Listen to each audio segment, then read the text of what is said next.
अस्सलामु अलैकुम वरहमतुल्लाहि वबरकातुहू। अशहदु अल्ला इलाहा इल्लल्लाहु वहदहु ला शरीका लह व अशहदु अन्ना मुहम्मदन अब्दुहु व रसूलुहु। अम्मा बअद, अऊज़ु बिल्लाहि मिनश शैतानिर रजीम। बिस्मिल्लाहिर रहमानिर रहीम।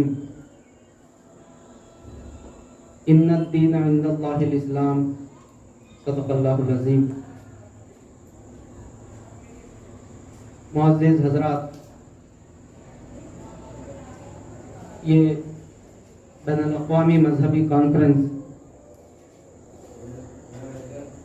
तमाम हर धर्म के लोगों को, तमाम मज़ाहब के लोगों में प्रेम की भावनाएं, अमन का पैगाम, पीस, यूनिटी का मैसेज देने के लिए ये प्रोग्राम मुनक़्क़द किया गया है। मैं स्टेज पर मौजूद ज्ञानी जी और मौलाना शमीम साहब और अनवर साहब और आकिल साहब का इस्तक़बाल करता हूँ और खुशामदीद कहता हूँ। हमारा ये पैगाम सिर्फ और सिर्फ मजहब की बुनियाद पर, धर्म की बुनियाद पर लोगों में अमन और पीस, यूनिटी कायम करना और लोगों में जो भेदभाव है उसको दूर करके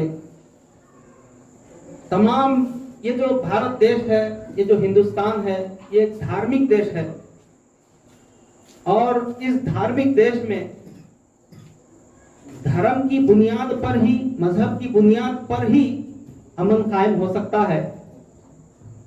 किसी इंसान के अखल से या सियासत से, पॉलिटिक्स से, राजकारण से दुनिया में कभी अमन कायम हुआ ना हो सकता है।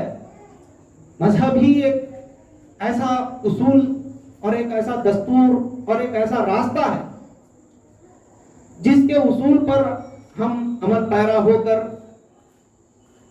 हम लोगों में, तमाम लोग भाई भाई की तरह, शीर व शकर की तरह मिलजुल कर रह सकते हैं। जब से दुनिया आबाद है उस वक्त से अवतारों को या प्रॉफिट्स या पैगंबर, नबी, रसूल को अल्लाह ताला ने पै दर पै 1,24,000 प्रॉफिट्स को, अवतार को, नबियों को अल्लाह ताला भेजता रहा। अब ये भाषा का भेद है। गॉड बोलिए आप, अल्लाह बोलिए, ईश्वर बोलिए, वाहे गुरु बोलिए। 1,24,000 प्रॉफिट्स आए। आखिर में हुजूर अहमद मुश्तबा मोहम्मद मुस्तफ़ा सरदार दो आलम सल्लल्लाहु अलैहि वसल्लम को खातमुन नबीयीन बनाकर भेजा गया। जैसा कि कुरान मजीद में अल्लाह ताला इरशाद फरमाता है, मा काना मुहम्मदिन अबा अहदिन मिन रिजालिकुम वलाकिन रसूलुल्लाहि व खातमुन नबिय्यीन, कि हमने आपको खातमुन नबीयीन बनाकर भेजा। अब वहां पर अल्लाह ताला मोहर लगा दिया है कि अब आपके बाद कोई नबी, कोई रसूल, कोई हादी नहीं आने वाला। अब आपके जो बताए हुए जो उसूल हैं हजरत मोहम्मद सल्लल्लाहु अलैहि वसल्लम के, और आपकी जो लाई हुई जो किताब है कुरान मजीद, ये तमाम लोगों के लिए एक मुकम्मल, एक कंप्लीट आइडियल और एक तमाम लोगों के लिए एक नमूना है। हिदायत के तमाम उसमें रास्ते और कामयाबी के और नजात के मुकम्मल उसूल और ज़वाबित अल्लाह ताला उसमें रखा है। और जितने भी अवतार, रसूल, पैगंबर आए, वो सबों ने हिदायत की बातें की, लोगों में प्रेम की भावनाएं पैदा की, भेदभाव को खत्म किया, नेकी की तरफ और खुदा से जोड़ने का काम किया। किसी ने बुराई की तरफ या फसाद फितने बर्पा करने की तरफ किसी ने रगबत नहीं की। किसी ने यह तालीम नहीं दी कि लोगों में जो है ना भेदभाव हो, लोग जो है ना एक दूसरे पर सबकत ले जाएं, ऐसी किसी ने तालीम नहीं दी। हर किसी ने प्रेम की भावनाएं, पीस, यूनिटी, अमन का ही दर्श दिया। अब हजरत मोहम्मद सल्लल्लाहु अलैहि वसल्लम के बाद औलिया अल्लाह, बुजुर्गान दीन आते रहे, वो सिलसिला चलता रहा। सारी दुनिया में लाखों की तादाद में सूफी, संत, औलिया अल्लाह, बुजुर्गान दीन आते रहे। मुजद्दिदीन, गौस, कुतुब, शौदा, सालिहीन, सिद्दीकीन, ये जो है ना सिलसिला चलता रहा। और उन्हीं बुजुर्गों ने सरजमीन पंजाब से हाजी बाबा गुरु नानक जी रहमतुल्लाह अलैह, जो पंजाब की सरजमीन से उठते हैं, जैसा कि अल्लामा इकबाल जो शायर मशरिक हैं, आप कहते हैं कि फिर उठी आखिर सदा तौहीद की पंजाब से, हिंद को एक मर्द कामिल ने जगाया ख्वाब से। यानी एक मर्द कामिल, एक सच्चे, एक अल्लाह वाला, एक वली जो है ना वो खड़े होकर जो है ना लोगों को जोड़ते हैं, लोगों में प्रेम की भावनाएं पैदा करते हैं, अमन का दर्श देते हैं, अमन का मैसेज, अमन का पैगाम देते हैं। हाजी बाबा गुरु नानक जी रहमतुल्लाह अलैह कहते हैं, मोहम्मद मन तुमन किताबा चार, मन खुदाए रसूल नु सच्चाई दरबार, अव्वल अल्लाह नूर पाए कुदरत ते सब बंदे, एक नूर से सब जग उपजा कौन भले कौन मंदे। ये तमाम बातों में ये मैसेज और ये पैगाम मिलता है कि क्योंकि हाजी बाबा गुरु नानक जी रहमतुल्लाह अलैह काबतुल्लाह की जियारत के लिए, हज बैतुल्लाह के लिए काबतुल्लाह की तरफ जाते हैं, सफर करते हैं, हज करते हैं आप अपने साथियों को लेकर, और आप ये मैसेज देते हैं, ये पैगाम देते हैं कि जैसा मैंने अभी आपके सामने सुनाया कि मोहम्मद मन तुमन किताबा चार, मन खुदाए रसूल नु सच्चाई दरबार, ये सच्चाई का दरबार है। हजरत मोहम्मद सल्लल्लाहु अलैहि वसल्लम और अल्लाह के जो उसूल हैं, इनके जो है ना जो रास्ते पर जो चलते हैं, इसी में कामयाबी है। जैसा कि आप लोग देख रहे हैं यहाँ पर जो नक्शेजात लगे हुए हैं, इसमें इन नक्शों में भी अमन का दर्श है। ये बहुत जो है ना बहुत गहरा फलसफा है। हमारे पीर मुर्शिद हजरत मौलाना सिद्दीक दीनदार चंद्रशेखर साहब, आपने लोगों को जोड़ने के लिए, लोगों में अमन का पैगाम देने के लिए और तमाम लोगों को एक प्लेटफॉर्म पर लाने के लिए, एक मरकज पर लाने के लिए बहुत कोशिशें की। ये 15 नक्शेजात आपने बनाए, जैसा कि आप देख रहे हैं यहाँ पर ये नमाज का नक्शा है, अस्सलातु मेराजुल मोमिनीन। ये नमाज का फलसफा भी ये बता रहा है कि ये फित्री नमाज है, ये फित्री इबादत है। नमाज जो एक मुसलमान अदा करता है, जो इबादत है, ये फित्री है, फितरत से हटकर नहीं है। तमाम कायनात में देखिए आप, आंख जब सिलगाई जाती है तो वो क़याम की सूरत में रहती है, और उसके बाद ये सजदा, दूसरा जो रुकन है सजदा, ये जो है ना पानी और जो है ना रेंगने वाले ये जानवर, ये तमाम जो है ना ये सजदे की हालत में है। और उसके बाद कायदा है, और ये पहाड़ और ये खाक, ये मिट्टी, ये बड़े बड़े ऊंचे ऊंचे पहाड़, ये जो है ना कायदे की शक्ल में है। और उसके बाद रुकू, ये जो है ना हवा जो चलती है, और ये जो चौपाए जानवर हैं, ये तमाम जो है ना ये रुकू की शक्ल में है। और श्री राम तत्व बोधामृत जो पुस्तक है, धार्मिक ग्रंथ है, उसमें श्री राम जी कहते हैं हनुमान जी से कि हनुमान जी पूछते हैं कि अरे राम जी, जब राम जी का जब अंतिम समय आया था, उस वक्त कहते हैं कि राम जी जब तक आप थे, आप जो कहते थे और जैसा कहने के लिए करते थे, बोलते थे, मैं वैसा अमल करता था। अब आपके जाने का समय आ चुका है। अब आपके जाने के बाद मैं कैसी प्रार्थना करूं, किसकी करूं? क्योंकि अगर मैं मिट्टी की मूर्त बनाकर अगर पूजूं तो लोहा उसको फोड़ देता है, और लोहे की मूर्त बनाकर अगर मैं पूजूं तो अग्नि, आग उसको जला देती है।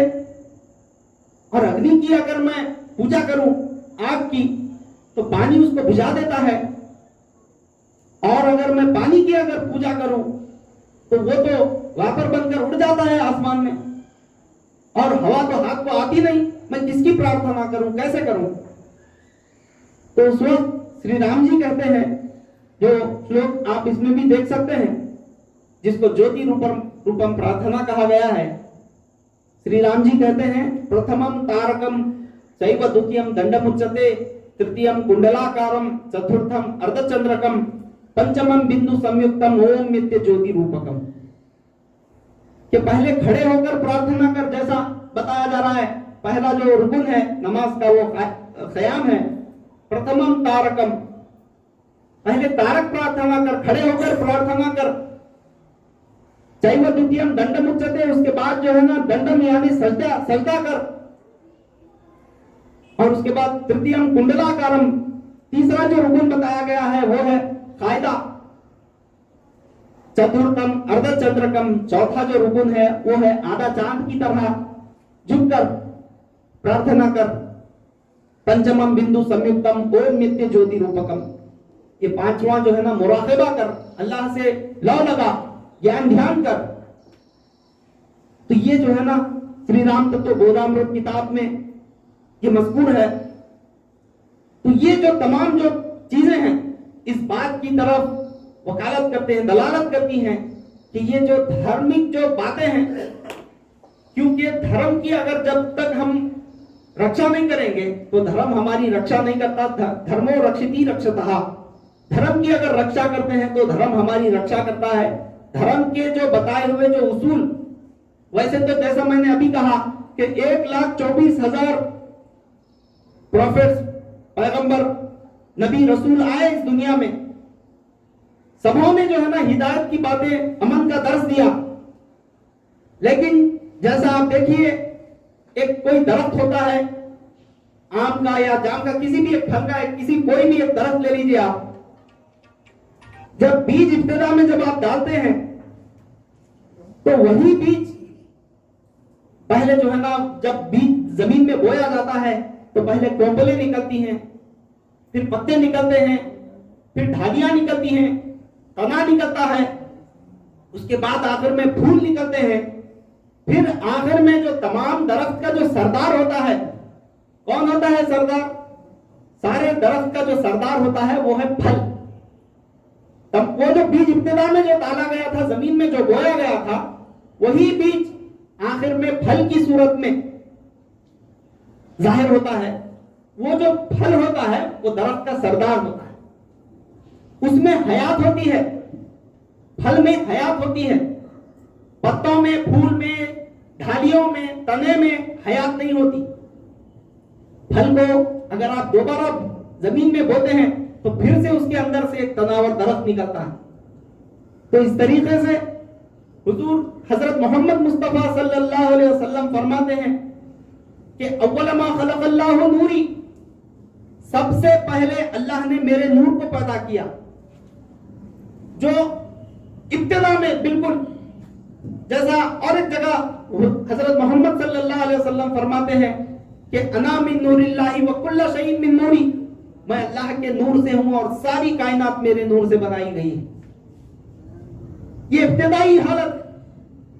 फिर जैसा मैंने मिसाल दी फल की, अब वो फल की सूरत में कंप्लीट और जो है ना मुकम्मल तौर पर आखिर में तमाम 1,24,000 नबियों के आखिर में हजरत मोहम्मद सल्लल्लाहु अलैहि वसल्लम को भेजा जाता है, जो फल की सूरत में जाहिर होते हैं। फल में हयात है, जिंदगी उसमें है। फल अगर आप दोबारा जमीन में बोते हैं तो फिर से उसके अंदर से एक जिंदगी, एक नई जो है ना दरख्त जो है ना तनावर दरख्त बन सकता है, निकलता है उसके अंदर। तो ये जो उसूल है और यहां पर जो बातें पेश की गई हैं, पीर मुर्शिद आपने तमाम दुनिया में ये जो भेदभाव है जो मजहब को लेकर, उसको दूर करने के लिए आपने 5 उसूल बनाए हैं। 5 fundamental principles for world peace, 5 शांति मार्ग। सारी दुनिया में अमन कायम कैसे हो सकता है, कैसे, किस बुनियाद पर, वो क्या रूल्स हैं और वो क्या उसूल हैं जिस पर चलकर सारी दुनिया जो है ना एक प्लेटफॉर्म पर आ सकती है, सारी दुनिया में अमन कायम हो सकता है, शांति प्राप्त हो सकती है। तो वो कौन से उसूल होंगे? वो 5 उसूल ये हैं जिसको बंदा अगर ठंडे दिल से और ठंडे दिमाग से सोचकर समझकर इत्मीनान से सोचे कि ये बिल्कुल जो है ना तमाम मज़हब के, कोई इसमें भेदभाव नहीं, कोई इसमें जो है ना तफरीका नहीं, कोई ऊंच नीच, काला गोरा, अमीर गरीब नहीं, सबके लिए यकसा ये कानून जो है ना हजरत ने बनाए हैं। वो 5 उसूल ये हैं कि एको जगदीश्वरः, यानी वननेस ऑफ गॉड, तौहीद बारी ताला, तमाम दुनिया के लिए, अमीर गरीब, काला गोरा, अदना आला, सबके लिए, तमाम को पैदा करने वाला, पालनहार, वो खालिक, वो मालिक, वो तमाम आलमीन की रुबूबियत करने वाली वो जात, वो अल्लाह रब्बुल आलमीन की, ईश्वर परमात्मा गॉड वाहिगुरु, तमाम का एक, अनेक नहीं है।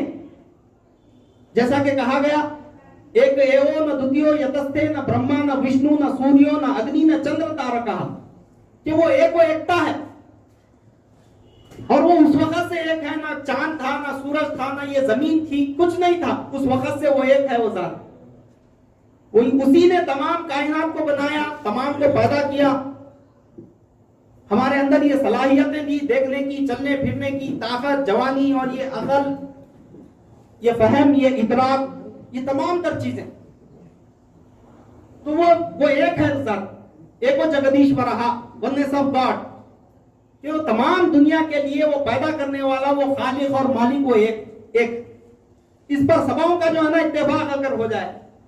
और ये दूसरा मार्ग, एक वो जगत गुरु, जैसा तमाम दुनिया का पालनहार, खालिक, मालिक, पैदा करने वाला, वो ईश्वर, वो अल्लाह, वो वाहिगुरु, वो गॉड, वो एक ही है। उसी तरीके से सारे जगत का, सारी दुनिया का गुरु भी एक ही होना चाहिए। अनेक अगर गुरु हो गए तो वहां पर भेदभाव पैदा हो सकता है, मेरा गुरु, तेरा गुरु, मेरी जो है ना जमीन, मेरा इलाका, ये जो है ना ये बातचीत आ जाती है वहां पर, यानी भेदभाव, तफरीका पैदा हो जाता है। जैसा सारे दुनिया के लिए, सारी जो है ना वर्ल्ड के लिए वो गुरु एक है, उसके उसूल भी ऐसे होने चाहिए जिसमें किसी को उस उसूल को मानने में दुश्वारी या जो है ना मुश्किल ना आनी हो, तमाम उसको आसानी से तस्लीम कर ले उस उसूल को। जैसा हजरत मोहम्मद सल्लल्लाहु अलैहि वसल्लम के आने से पेशतर बहुत इख्तिलाफात थे। जैसा यहाँ पर हिंदुस्तान में सती का रस्म था, अगर औरत मर जाती तो उसके शौहर मर जाता तो उसकी चिता के साथ उसकी बीवी को जो है ना जला दिया जाता, या अगर जला भी नहीं दिया गया तो जो है उसको एक मनहूस तस्वुर किया जाता था। भेदभाव था बहुत सारा हिंदुस्तान में बहुत सालों पहले। इसी तरीके से अरबस्तान में जहां पर हजरत मोहम्मद सल्लल्लाहु अलैहि वसल्लम प्रकट हुए, जहां पर आप मबूस हुए, वहां पर भी बहुत हम आका हैं, ये गुलाम हैं, हमारी आला ज़ात, हम अरबी, ये अजमी, ये तमाम पर इख्तिलाफात थे पहले। इन तमाम इख्तिलाफात को हजरत मोहम्मद सल्लल्लाहु अलैहि वसल्लम ने खत्म कर दिया। किसी को किसी पर फौकियत नहीं। हाँ, कुरान मजीद एक बात कहता है कि इन्ना अक्रमकुम इंदल्लाहि अत्काकुम, तुममें बड़ा वो है जो तुम्हें मुत्तकी है, जिसके अंदर सबसे ज्यादा खौफ खुदा, अल्लाह का डर जिसके अंदर है, जो बुराइयों से बचा हुआ है,